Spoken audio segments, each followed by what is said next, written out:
Hello, y'all. Hi. Welcome to Ivy Bound LA. Today we are so excited. We have a great show lined up for you today. So let's get right to it.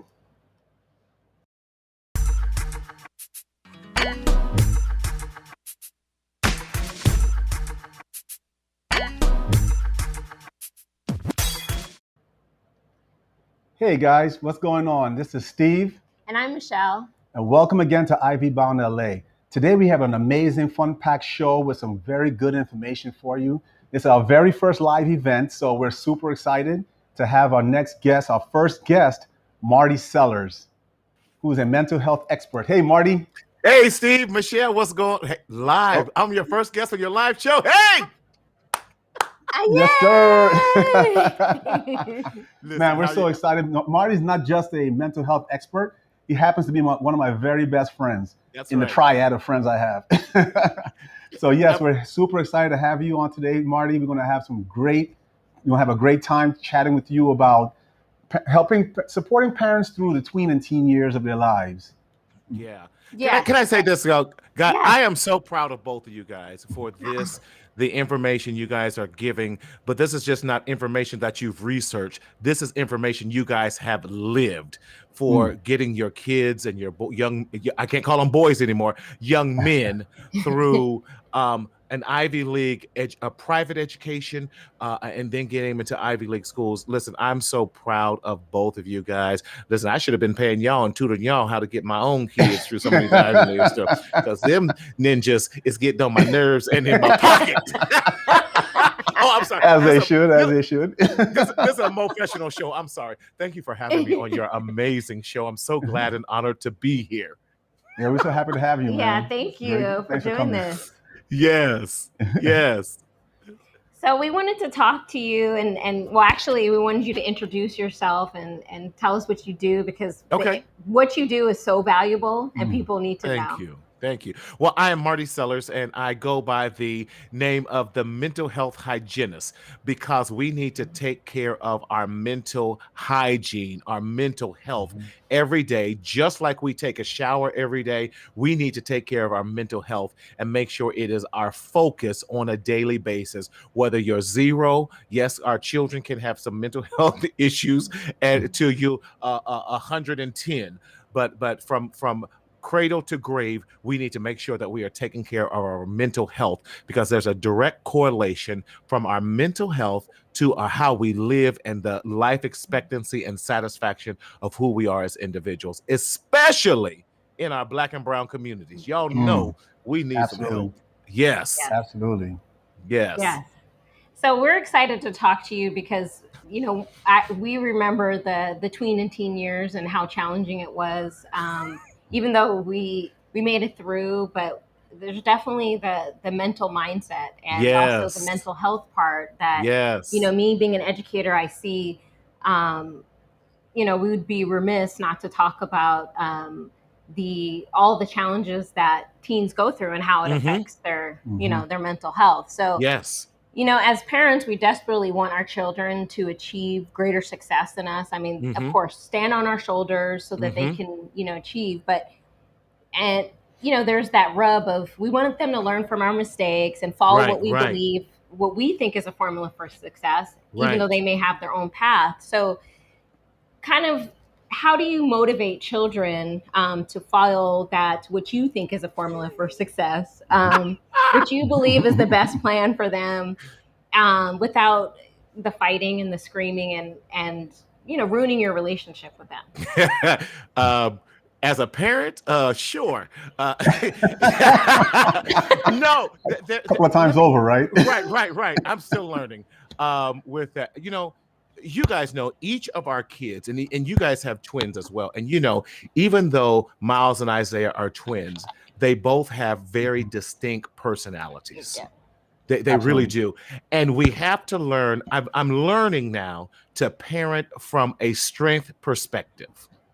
And when I say that, I say we parent that child. Each one is going to be different. There are some basic foundations, some truths that remain truth. Listen, you going to school. We're going to do our best. But what I'm going to do is push you in the best. I look at parenting as almost like coaching. As a coach, the job as a coach is to pull the strengths out of that child, out of that player, and to see areas of weakness. And I think we if we approach parenting from the point of, yes, I'm your parent, but my job is also to help them to be a wonderful student. Whatever their strength is, whatever they're showing interest is, I want to help nurture that.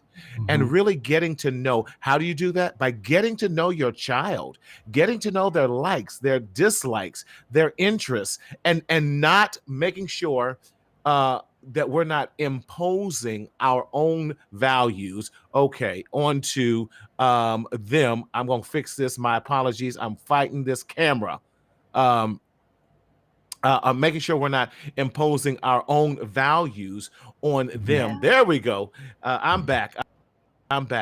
And making sure we're not imposing our own personal values on them and listening to them. Listening to them. Listen to what their strengths are, listen to what their fears are, and not being afraid to also help push them a little bit and having those conversations. I think that is so key. How I treat my 31-year-old Raven is definitely different than how I treat my 23-year-old Christian, which is horribly different than where I treat my, don't judge me, my 5-year-old Tony. Tony is, I thought Raven was emotional. Tony is, can I just have a hug? So yes, I'm here. So she's working you. She or worked you. Yeah, that's why I got all this gray. Looking like Doctor Strange. Oh, I will be nice because I'm your first guest. But Michelle. Shots fired. Hi, Kathy. We see you. Thank you for tuning in, Kathy. Yes, thank you, Kathy. Listen, Michelle, I applaud you. Not only did you get your young men through this, but you got your husband through this too. And I know that was like parenting another a big. Well, there we go. The games begin. I'm not gonna say anything. Michelle, right. God bless our babies. Yes. You know Erickson's growth chart and developmental Yes. charts. I know you had to use it on your husband as well because he was stuck in some developmental challenges and everything. So Yes. I love Erickson and that whole developmental chart. I really do. Yes, God bless our babies. You're absolutely right, Kathy. I love that because it reminds me there are some things, especially our adolescents, our middle schools, they're going to give us attitude. That's just the way it comes with, and some days it takes all of Jesus for us not to jump on them. Right. And not to take it personal, right? And not to take, Yeah. I always go. But that being said, how do you deal with the teenage emotional roller coaster that they go through?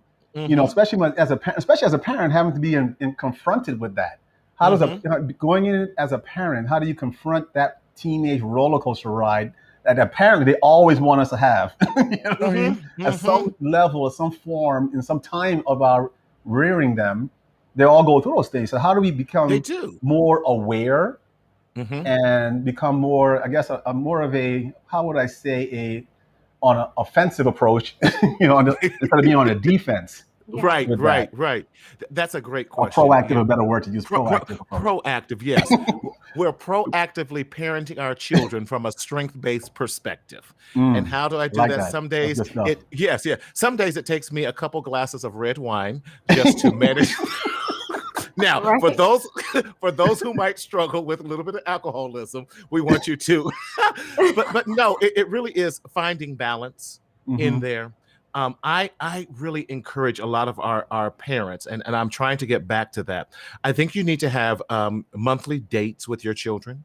one-on-ones where you can definitely get Mm. to know them better. And I do it this way. I usually have the child pick the first date and what that looks like. And then the parent, and you go kind of back and forth. And then even with your twin boys, taking Miles out one time, then taking Isaiah out a different time. And then you get a chance to get to know them better. And then also set up a non-judgmental zone. Now, we don't let them defy what the rules are and the boundaries, the household boundaries. I trick them a lot of times and say, well, let's have, especially age appropriateness, let's come up with some rules. What are some rules? What are the boundaries of our, what does dolphin name represent in our house? And then what are the consequences if we break these rules? So now when they do, you're like, hey, wait a minute. We sat down and agreed upon this. Are you breaking your own rule? So you know the consequence. So wait a minute. We got to go back. Then what changed? Then are we as a family a lie? And really challenging them, getting them to buy in on the punishments, getting them to, we should say, on the consequences for negative choices. I'm sorry, I have to put on my therapeutic hat. You want me to remember that? Right. But that's real talk. Absolutely. It is. Because stuff, you guys know I worked at group homes for over almost 15 years. The resounding thing I kept hearing when it got time for, we had this one particular young man, high school, about 10th grade. Every time it got time for him to reunify with his parents, specifically his father, the day before, he would always do something drastic so that he could not return home.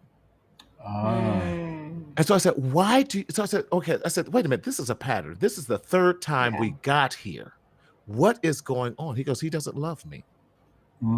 I said, why would you say that? Because every time I go home, I do whatever I want to. I don't even like drinking, but I drink to get drunk and I smoke and I stay out late. I break curve because I want him to discipline me. He wants the attention. He wants the attention. And he says, my job is to fight and to say I don't like it. But his job is to discipline me and put those boundaries on me because then I know he really loves me. Do you think he was craving for that structure? Yes. In the house. Yes. Wow. But I like what you said about having them help you create that, because then you get buy-in from them, and then you can hold them accountable, which is a life lesson, not just so I don't choke you. We're not choking. We're firmly, as long as we don't leave any marks, we're okay. We're firmly hugging.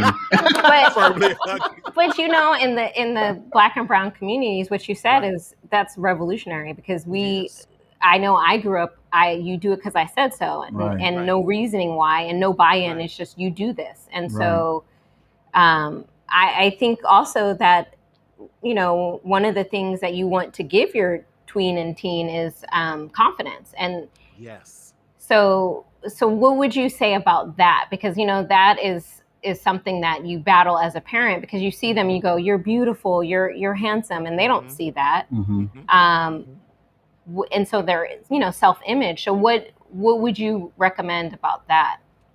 I think one, I love languages. And finding out, I do it for all my daughters. Raven's love language is words of affirmation. Steve, you already know that. She goes, Raven, you're the apple of my eye. Ooh, you are the sugar in my coffee, baby. Dad, I know. She goes, look at me, your angel. I'm like, the devil herself.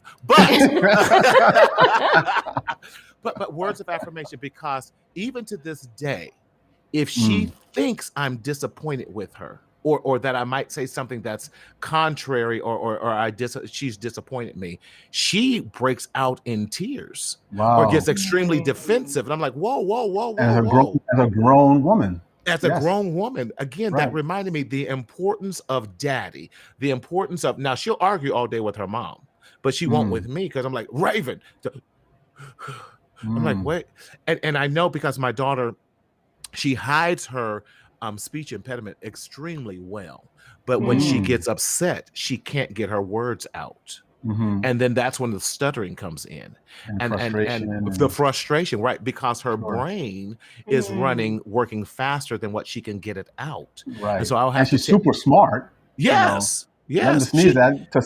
Tuskegee Institute and nothing to sneeze at. it's not. And Engineer of the world. right. So she's teaching fourth grade summer school right now for Nice. Oh, Moreno Valley Unified School District. And she's Wow. wow. yes, and they want to hire her full time.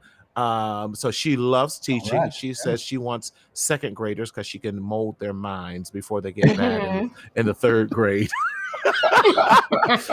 But she is so creative. So for her, it was words of affirmation. Mm-hmm. For Mm. Christian, it was physical touch. So Mm. meaning he would walk by, I would trip him. A little contact counseling. Little contact, yeah. Or he was, but now when he started getting 16, 17, he was hit me. I'm like, hey, wait a minute, your head's getting a little too, you gonna break something. So even with that, even when one of his Sure. college basketball games that he blew big time, and I'm like, he goes, please not right now, Dad.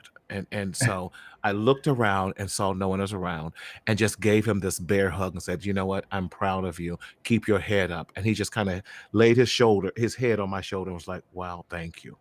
You know, Mm. Mm. so learning how to, and that's why I love love languages, because we meet them right where they're at, right when they need it. Even if they Mhm. disagree, now I'm speaking to them in their love language. And that after you've made, I'll say this contact, or even after that incident or event might be over, they remember that. Mm. They So Mm. speaking do. about love languages, Mhm. let's dive into that a little bit more. Yes. How do you, as a parent, figure out what your children's love language is? Can you Yes. explain a little bit more? How did you go about figuring out theirs? I know there's a book, The Five Yes. Love Languages and that kind of thing for an Yes. adult to read and figure out, take a little quiz.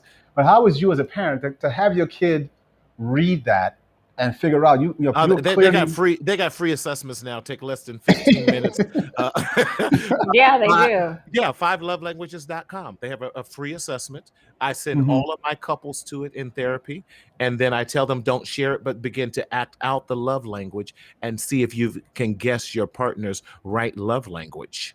With Okay. that. So the five love languages are, again, words of affirmation, like my Mhm. daughter always does. Says I got to affirm her like crazy. Um, Physical touch, and believe it or Mhm. not, physical touch in the marriage situation is not always sex. Physical Right. touch can be a hug. Physical touch can be just a gentle touch on the shoulder, or anything like that. Um, Words of affirmation, physical touch, gifts. And Mhm. gifts don't have to be expensive gifts. They can Right. be, like Michelle is on a business flight and she comes home and brings you the peanuts from the Southwest Airlines. So, hey, I was thinking about you. You're like, oh, Thanks, I think. thanks. Yeah. Gifts that could be, Right. like, so it does not have to be a Gucci or Fendi or anything Mhm. like that. Those are always good, though. Those are always good. Okay. Mhm. Acts of service, Sure. where Steve might cook dinner and Michelle's like, oh, I don't want anything. You're like, do you know what I just did? All this to cook dinner and washed all the clothes and clean the house, and you just didn't say anything, and then right. We know he has no feelings, but he would never feel that way. Hey, I cooked today. Oh, okay. Okay. See? He does most of the cooking now. Oh, that's See, good. you're welcome. I barely cook All anymore. right. All right. I'm still waiting for my old fashioned with that. Yes. There you go. Okay. Yes. And then the last one is quality time.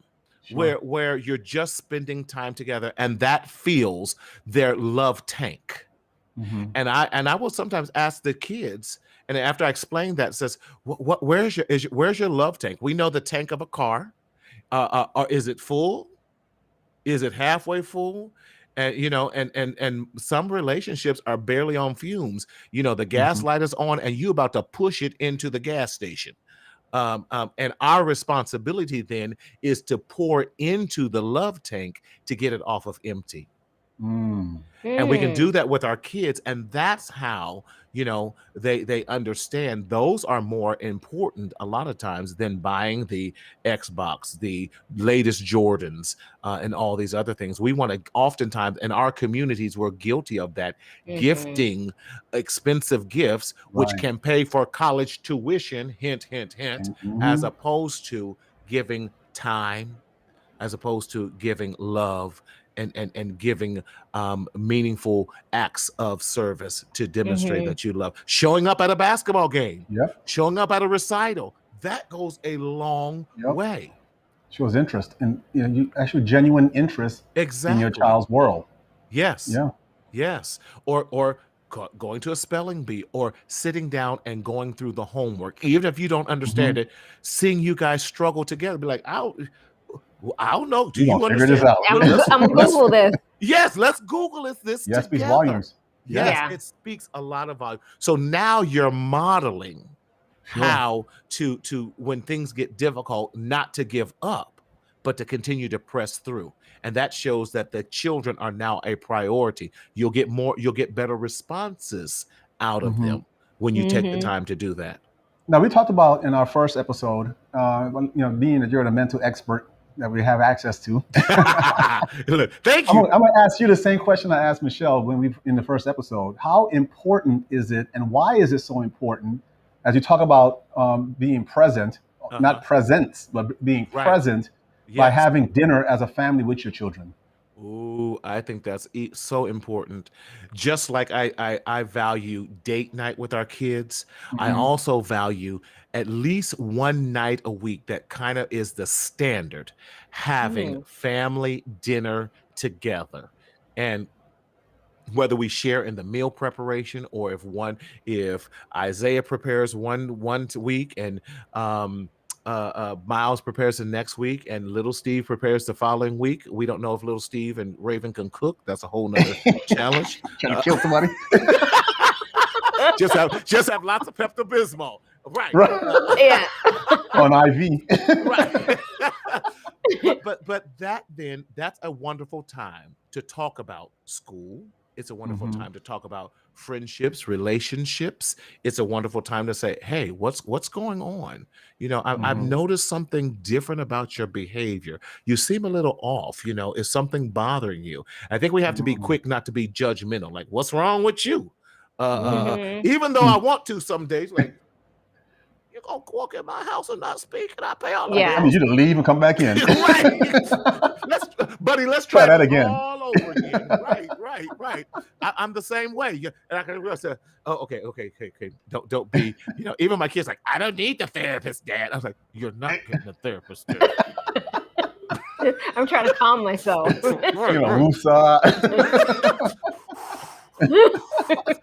I got my little Zen ding. Okay. Right. But no, Steve, I think you hit the nail. We have gotten away from that. Even if it's ordering in, since we don't like to cook, now I'm not gonna say a bucket of fried chicken. Let's get a baked chicken from Costco and make some sides along with it. We now we get to pour into our kids in a different way. It is so vitally important. It's the small things that really build the relationship, that now you can share your values. You get to hear what's going on. And I would even do this. No cell phones, no social media during dinner time. Yeah. And when you were talking about the no judgment zone, that could perhaps be a good time, right? To have it no judgment, and you just let them talk during. Yes. Now, we as parents, we got to be prepared that if we say no judgment zone, and we give them don't choke. It's almost you don't know what they'll say. Right. But or if we flip it, we were at family dinner, and here we are. My cousins RJ and Thea and all of them. So we at family dinner, and my mother looks at me in family dinner and says, "Are you having sex?" I'm like, "What? What?" That's a question to ask. Brace for impact. Right. No warning. Right. No warning. Just so you know me, I throw everybody to say I'm not, but RJ is. You're Like, But what a wonderful, now I guess that was her way of asking, am I dating, whatever. And dad was over in Ohio, so hey, so now we're talking about sex at the dinner table. I'm like, we're a weird family. yeah. Talking about sex at the dinner table, and you better wrap it up, or your daddy was a baby maker, so you don't want to be like, oh, judgment. Lord. Yeah. Alert. You're like, I don't want to talk about this. I don't want it. But looking back on it, even though I was traumatized, I think then I appreciate that it gave the freedom to have conversations like that. And then my mom was like, hey, as old as I might be, I was once 16, 17. And, when you get married, both of y'all get a little hot in your body. So it created a conversation so that I didn't have to tiptoe around even those sensitive topics such as sex. And that's why we create these wonderful relationships with our parents. Even though the kids may not tell you the truth, you already kind of know. Right. But maybe down the road when they, because you built that foundation of them feeling more comfortable to talk to you. Exactly. Yeah. Yes. Yeah, I that's totally true. agree with you. So the kind of the next area I wanted to ask you about was, of course, about Carol Dweck's fixed growth mindset. That's like a huge thing in the education world, fixed growth mindset. And then it was interesting because I was reading and watching a video on her TED talk about, she noted that a teenager who has a fixed mindset sees challenges as a moment to be judged and criticized, right? So you were talking about the no judgment zone. On the other hand, a teenager with growth mindset sees challenges as a way to learn and improve. And so kind of, my question to you is, what is the best approach as a parent so that your child can see hard work or challenges as a growth experience rather than attack on them personally? I mean, because we know they all have, weaknesses, and there's not just academically, but socially or even learning differences. And so how do you help them to see that as something they can grow from? I think we as parents, where we make the mistake is trying to come across as if we're perfect, and we don't make mistakes. And one of the life lessons I learned was when I gave Christian permission to challenge me on something. So I could see he was upset. I said, well, say what's on your mind then. He says, you ain't gonna let me. You're not gonna like it. I was like, no, I won't punish you. Tell me what's on your mind. And so he challenged me. He says, well, you're punishing me for this, this, and this. And I saw you do the very exact same thing. And I only did what I saw you do. Talking about like, ouch. That whole adage of do what I say, not what I do. Yes. And we have to be careful of that, because with that, I had to think about it. I was mad. I sent him to his room, and maybe about 30 minutes later I said, okay, you're right. However, we're going to fix this together. That was an opportunity. I said, you know what? And I'm going to work on this, this, and this. And thank you for bringing this to my attention, because you're right. I looked at it from totally this point of view, and I got mad with it. I said, now you're still going to get punished. However, the punishment is going to be lesser just because you brought it to my attention. Dad is not perfect, and we're going to grow together. And I think when we are able to do that together, I think it creates more respect in that. Do we want respect in the parent-child relationship? I'm going to, this is Marty. I want to say yes. Now, I have a role and responsibility to parent you, number one. Now, respect, number two, is a nice byproduct, but I know it can be a wonderful byproduct if I've set up boundaries and set up a playing field in which he can respect me because I'm modeling the right behavior in front of him. We all say, well, respect got to be earned. But we also have to model how we want. We have to show a mutual respect level for our children as well. We have to make sure that the crime matches the punishment matches the crime. And if I could say it that way. And too often we're very harsh on them when they're modeling us. And I challenge one of my clients just today texted me at 6 o'clock in the morning and said, "Oh, I got to stop giving people my phone number." And he's having parenting problems, and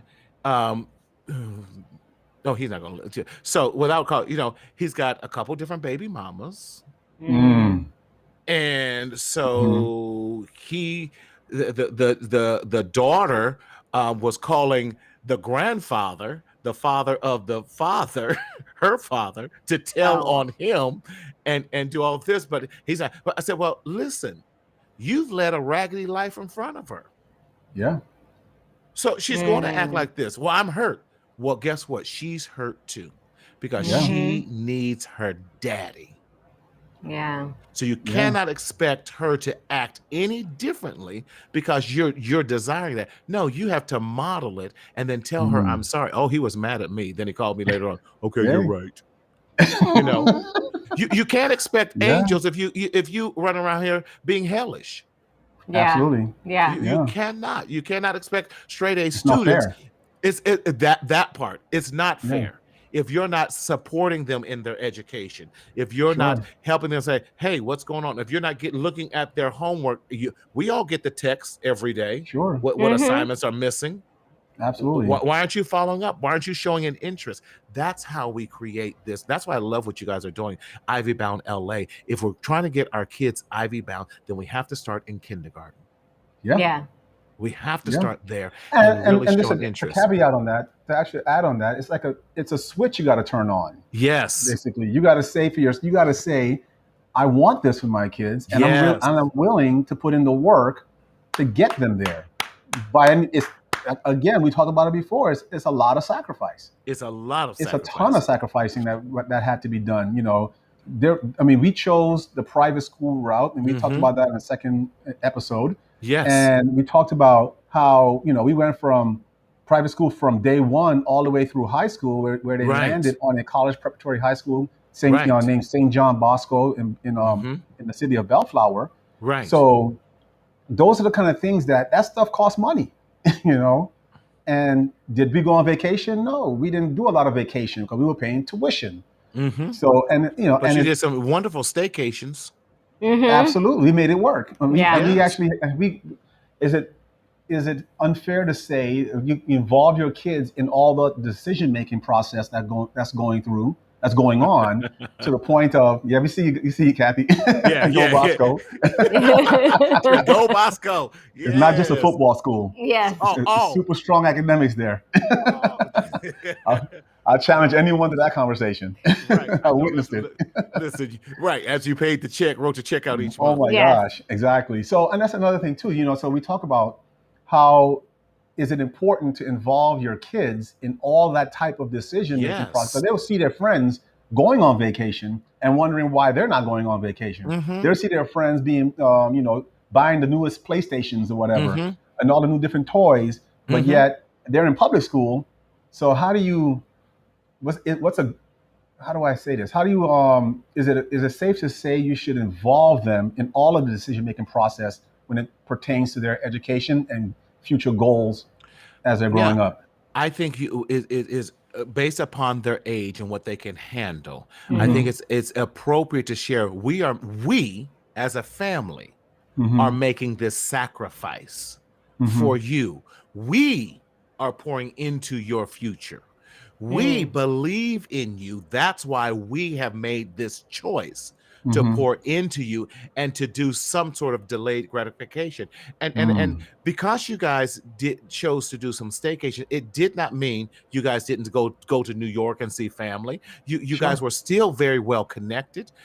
The young men didn't think that they missed anything. It's all in our mindset. We live in Southern California. We got the beach. We got the mountains. We got the desert. All right there. We got vacations within vacation. We can hop in our car 6 hours. We can be up in the Bay Area. Hey, here's the Golden Gate Bridge. Here's this. So many other things that we can do. We have to be creative. I say it this way.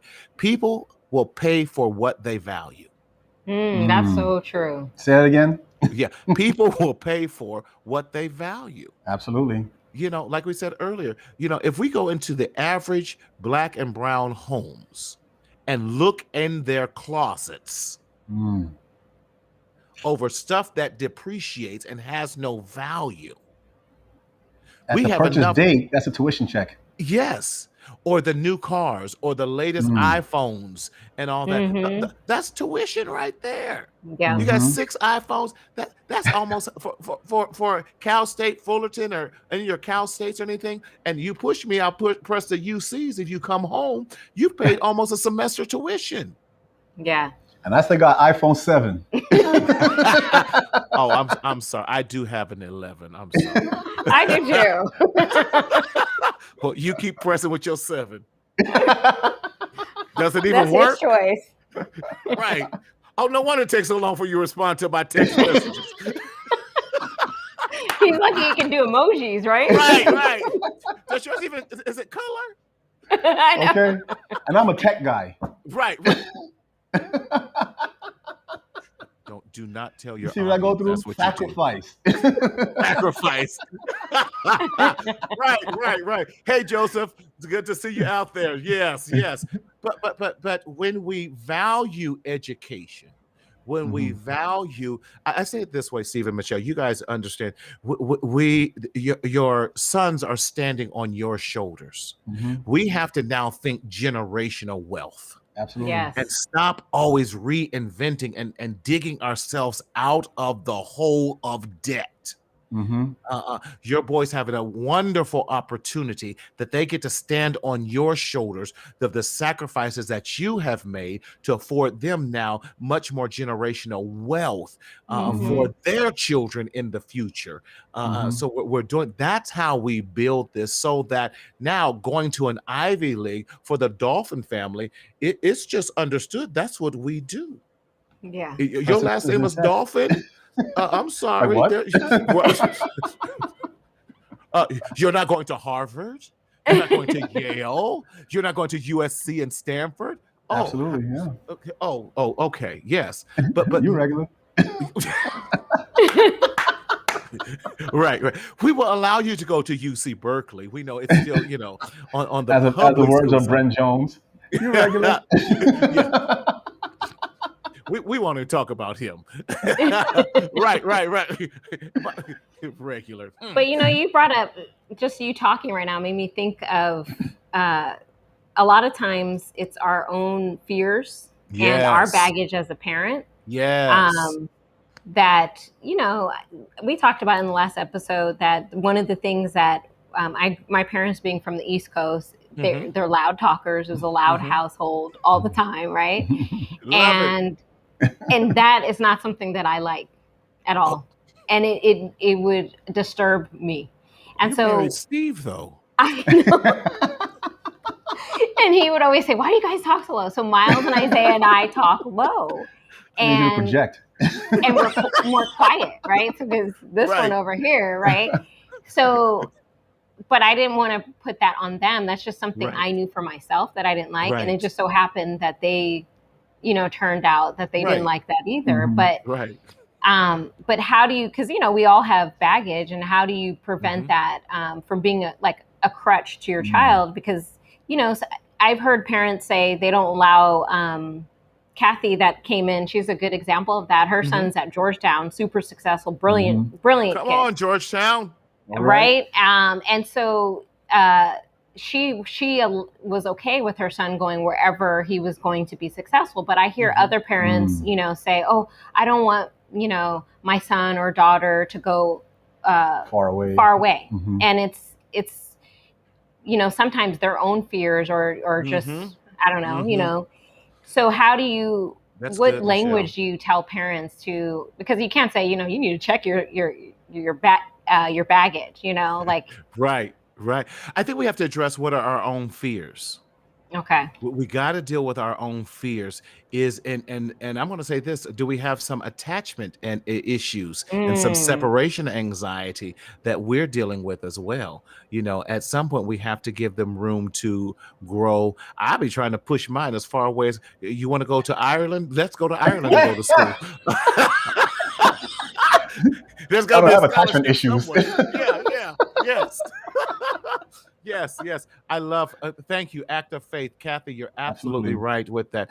And as and that's what it comes to. If we're building them up to be independent, I Mm. guess for me a good sign that you've done a great job is when they feel confident enough Mm. that they can leave the nest and go Mhm. far away, knowing that they Mhm. can always come back home. Home is going to Mhm. be here. I'm like, Sure. please, will you please leave my house and go get it? And as Claire Huxtable said, go discover America, please. Yeah. And the other thing is too is along those lines is we live in an age of communication. So Yes, regardless if they're as far as way they can get from you physically, yes, we yes. still talk to our boys, a couple times a week. We check Right, in, we text, and right, they call us, we call them. You'll right, be right. FaceTime. So yes, it's different, but you can if you and I think that's goes tied into the foundation of your Yes, relationship with your yes, kids. Because if your yes, relationship foundation is strong, then they want to connect with you and talk to yes. you and check in on you as much as you want to check in on them to make sure they're not out there acting a fool, Right, wilding right. out in parties. Right. When my son was at Wisconsin, Superior, up in the Superior, Wisconsin, now it was cold as all. When Lake Superior freezes over and they got a Mm. big old truck out there in the middle of the lake, Whew. it's cold. Right. Yeah. Woo. Not for me. But yeah, My skin is too thin. but like you say, we spoke all the time. I think we Sure. had a closer relationship when he was far away than when he was down the hall. I'm like, what? um, but you're right. Now with modern technology, I was broke. I didn't like paying my this when long distance calls were a lot of money then when I was For Yeah, younger. sure. I When remember Raven was that. away, yeah, yeah, Yes. I didn't have a home phone at the apartment. I was like, I ain't sure. paying that bill. So I was like, we had signals. Collect call from Marty. Will you accept? When I got to the airport, no. That letter. I said, okay, I'm safe. Bye. I remember doing that. That's ghetto. Right. Don't judge That's us. ghetto. Don't judge us. Don't judge us. Listen, Don't act I like lived in you're all That's a above that. that's some old ghettoologist stuff. It worked, right? It sure did, and I still got my degree. Thank you. Well, I was on a student's budget. Please, Right. look, financial aid wasn't paying for my phone bill. Yeah. This is before pagers. Come on. But really, I think for the parents, we got to put ourselves in check. And so even when my son went to Superior, I flew out there with him. I stayed a week. I helped him get in his dorm. I helped him, get everything settled. Mhm. Walk through class because that was the first time he had been away. And then in the Midwest and the North Midwest, that was cold.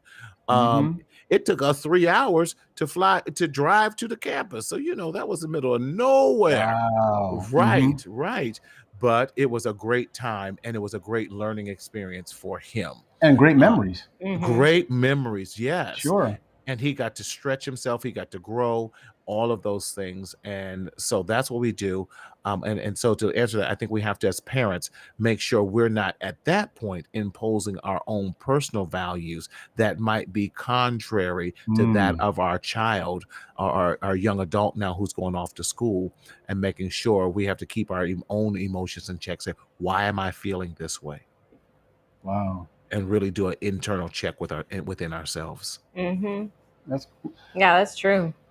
now. We're going to change gears a little bit here. Okay. Like we want to talk about some strategies building a child's self-esteem, and how do you I guess connect with them, how they connect with social media, and how they fight or combat the whole social media realm as a tween and teen, because you hear, I mean, in your line of work, you're probably inundated with a number of parents coming to you about, hey, how do we help Mm-hmm. our kids alleviate the stress and Mm-hmm. the whole social media bombardment of Mm-hmm. that's their new norm. You know what I mean? I Mm-hmm. mean, we kids have to deal with that. So how do we combat? How do parents? What tools can we give the parents to deal with that? Yes. From a business point of view, I love social media because Mm-hmm. it definitely has increased my business. So definitely love that. But I think again it goes back to boundaries. And what are we saying as a family is a Hmm. healthy social media barometer and a measure within our family of what we are viewing and deeming what is enough for us. Because we Hmm. have to make sure, Apple has it and so many other ones that shows you how much time someone has spent on social media. Um, Mhm. if baby, I bought the phone, and so I have the opportunity. I'm gonna let you know. I have the opportunity of doing random checks on your phone. Hmm. There are certain things that we establish. Now, I'm gonna tell you, I'm about to do a random check. You got 5 minutes, or every now and then can do a surprise spot check. But I'm not. We're having this communication before we go into the social media. We have this conversation before you get the iPhone or your cell Hmm. phone. So we have these conversations and we set up parameters. Here's how you get to Mm. keep it. Grades need to be up. Da, da, da. I'm just using those as examples. And Sure. again, what do you think should be the parameters of you keeping the phone? Mm. Nice. Okay. Hmm. Mhm. We're going to, in fact, here's the poster board. Here's the marker. I want you to write it. Yes, you write it because it's in your handwriting. I want you to put in your words. We all agree, and we sign it. That's a legal document. There we go. There we go. See I that? could sue you. Right. Right. And we put it in a public place where we Mm. all can see. We can frame that mug if you want. We can put a nice little border around it, and with that. So again, you broke rule number 3. Come on, that Mhm. was your signature, right? Uh Yep. huh. I didn't Oh, forge okay. it. Right. That's I against the can't even. law. Right. And I say that because in doing that, again, I think buy-in is so important. Mhm. And having There's that buy-in clear, again. yes, having those Mhm. clear directions, those clear understandings. And again, when they buck you, like, I'm sorry, it- Mm. this is what we all agreed upon. Right. You're going again. You're teaching them values. You're teaching them respect. You're teaching them to be a person of their word. And So ownership. now, Yeah. ownership, yes, Mhm. Absolutely. accountability. Accountability. Did this thing when I was a executive director of a charter school, and I taught them what we call bringing your A game to work, and Mm. we call bring your A game to school. What was the first one? Attitude, Mhm. accountability. All these type of. There were 7 A's. I got old and I forgot the rest of them. But and so and that's about all of that. It said I'm if you have the right attitude, I'm holding you accountable. And why Mm. accountability is so important. If you're bringing your A game, anyone who is not accountable and does not hold themselves accountable, you're no longer bringing your A game. And in this Mm. family, Mhm. we always bring our A game because we always have a positive attitude. uh, Mm-hmm. uh, Attitude is the thing that adds up to 100% every time. If you Mm. took like A is 1, B is 2, C is 3, and you do that with the whole alphabet, when you add up attitude, you get 100%. And Wow, you I Mm. need to love bring that. a 100% of a positive attitude every day.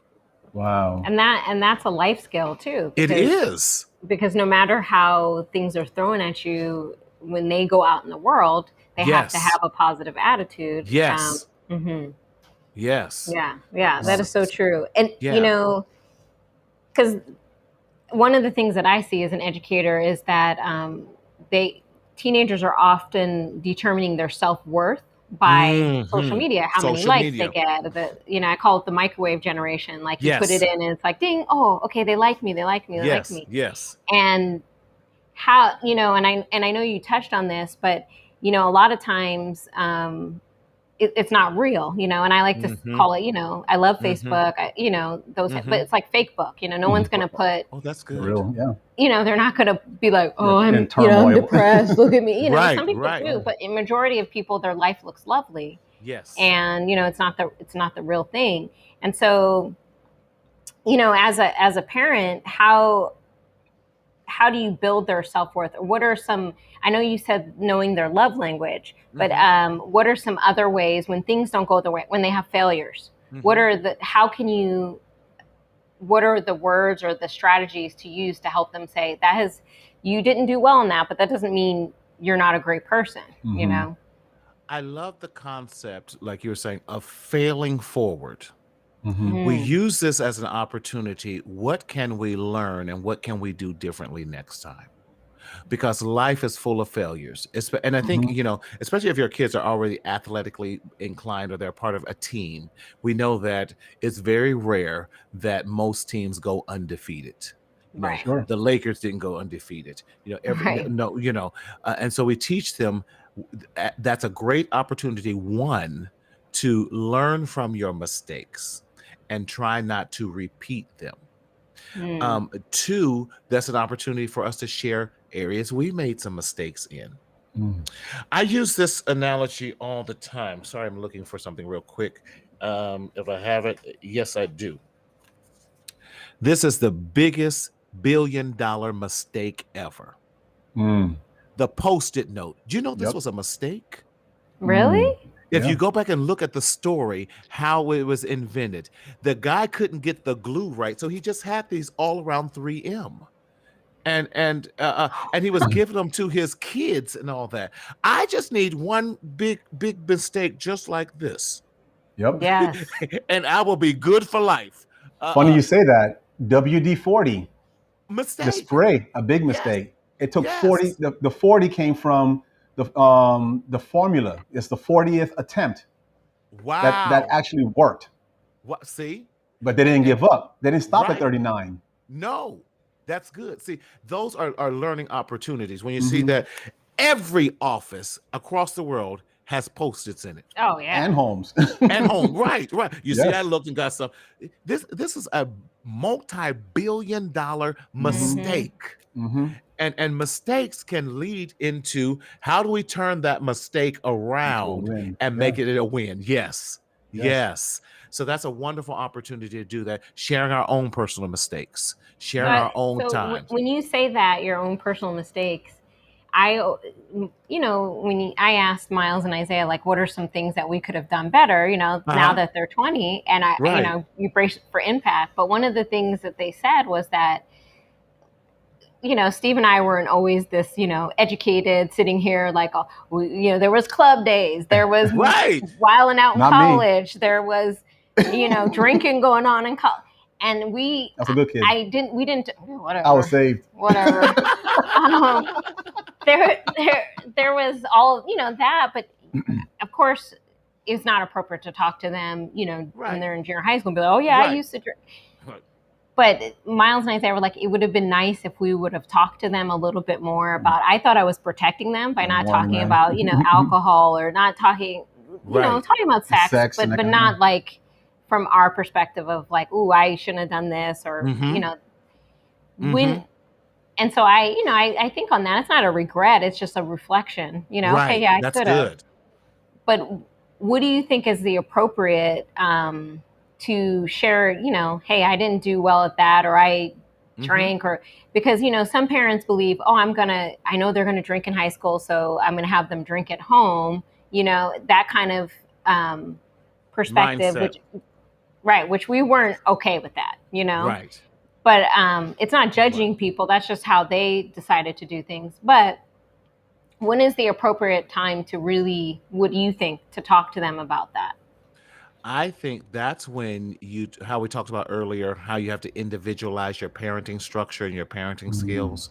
When you have a great relationship with your adolescent, your teen, or what have you, you will know. You'll get an opportunity to know what they can handle and what they can't handle, what maybe you need to water down, or maybe what you don't need to water down. With that, I'm 2 weeks younger than Jesus. Don't say nothing, Steve. Just nod your head and smile and nod. Our parents was like, "Go get me a beer," and you know how you just go. Yeah.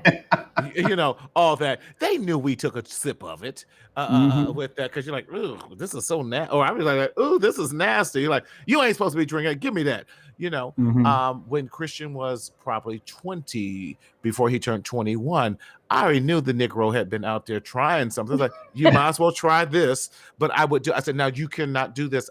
So I knew, if anything, I don't want him to get drunk, but I wanted him to be responsible. He saw me drinking. So I said, listen, you need to be responsible. So RJ, Lord have mercy, my brother and all him, he got drunk on his 21st birthday. That was kind of good because he kind of threw up. And he's like, I don't like this. This is mad. He's like, hey, well, I don't like it. Right. So, I was teaching him, listen, you got to make sure you have food in your stomach. Listen, you will not drink and drive. You will, and so knowing when to his basketball. I strategically, there was some, like you guys made some sacrifices when his mother and I got divorced. I strategically found a place across the street from the high school because I wanted to know who his basketball friends were. I wanted my house to be the hangout spot, which it was. So I can hear them. There were times, because I had a flexible job, I'd be upstairs in my bedroom. I shut my door. I parked in the garage. They didn't know I was there. I'd just be listening to everything. Come downstairs. Oh, Mr. Sellers. I'm going to just casually put these condoms here on this. Just having to fall out on the table. Right. You don't need them because you're not doing anything, but you can't afford to be a baby daddy. So, right. So here you go. Right. Hey, listen, and if your parents ask, unless it's your daddy, I'm denying it. Yeah. I don't know where they got that from. But one of the best things, those kids came back and later said, you know what? Thank you for being so honest and transparent, and allowing us to have those conversations that sometimes my parents weren't as comfortable, or it allowed me to have the conversation and with them. The first couple times they were nervous, but by the time I kept asking them again, that they were more comfortable about it. And my thing was like, y'all got to get some scholarships or something. Y'all ain't gonna sit around here and talk about babies and all this all the time. Y'all can't. You can't afford to have a baby. Right. Just sit them down. Eat yourself. Right. I said, y'all come in here and eat up all my food. How you gonna eat? Provide for a baby? Yeah. So well, those guys, were the age appropriate things. No, thank you so much. But I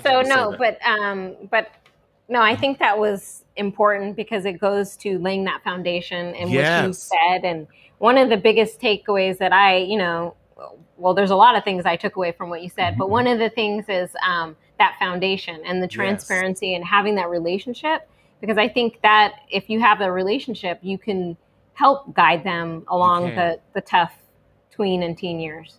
And so if there's anything you want to say to wrap up, I said, don't be afraid of our kids. Yes. How many parents are afraid of their own kids? Don't be afraid of it. Don't be afraid to have the conversation. 9 chances out of 10, they're waiting for you to initiate the conversation anyway, and be open to what they have to say. I love that, Kathy. Absolutely, Honest Kathy. and openness. It is so, so key. And a dose of reality check.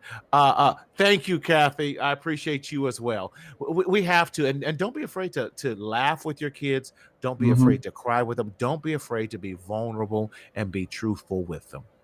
And one of the things that I would give Michelle a lot of props, because when they were away at school, she actually asked them, "What do you need from us?"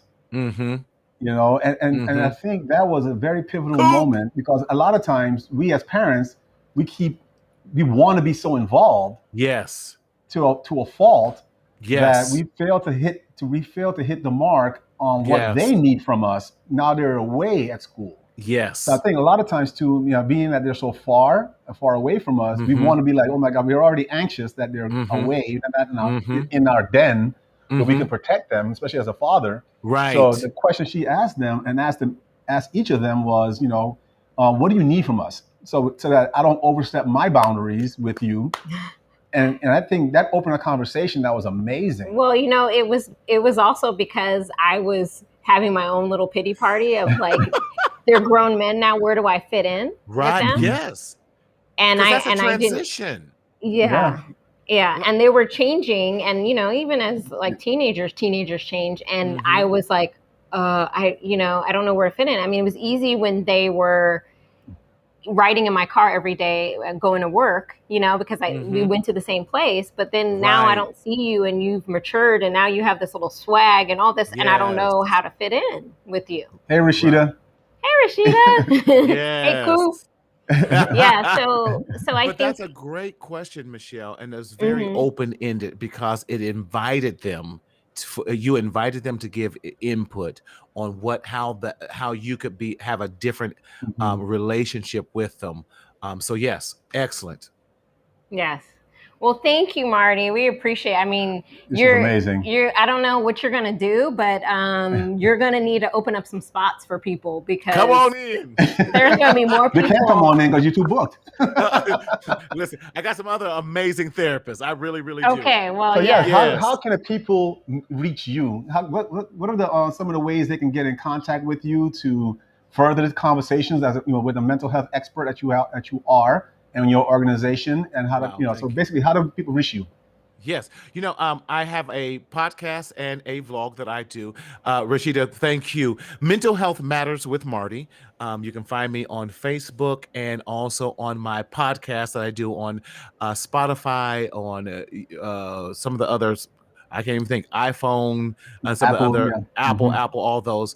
And that's what I do. And then my business is called Marcel Consulting. But if you go to mentalhealthmarty.com, you'll find everything you need right there. mentalhealthmarty.com. And you definitely have all the information. There is a contact me, and I respond to all the emails myself personally because they come directly to me, and we can get you set up for whatever you might need.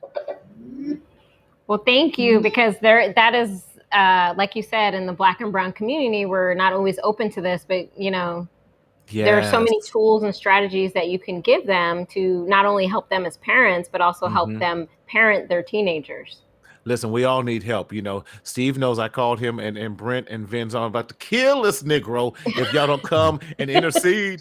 But it's not all about support. But thank you both so much for this opportunity. I'm so proud of both of you and the knowledge that you guys are sharing with so many people. Don't give up. Keep doing what you're doing. Your platform is so needed. And I would not be surprised if different podcasters and everything are going to be reaching out to you guys very, very soon with that, because your information is so valuable. You guys are sharing life-lived experiences. And before I go, Michelle, Steve gave you a compliment.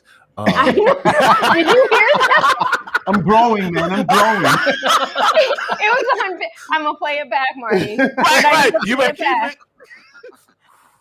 I'm gonna play it back. Is that a love language? I don't know. We just excited that he gave, and then he acknowledged wasn't a love.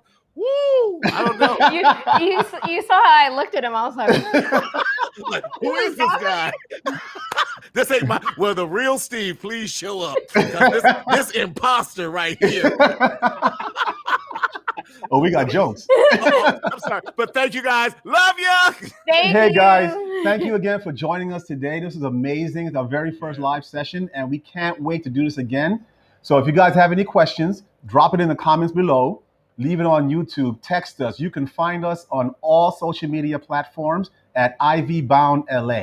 So on Facebook, YouTube, you can hit us on Instagram, Twitter, you name it, we're on there. We're here to help you understand how to deal with your kids and get them to the Ivy League. All right, y'all. Thank you for tuning in. Thank you for the support. Bye.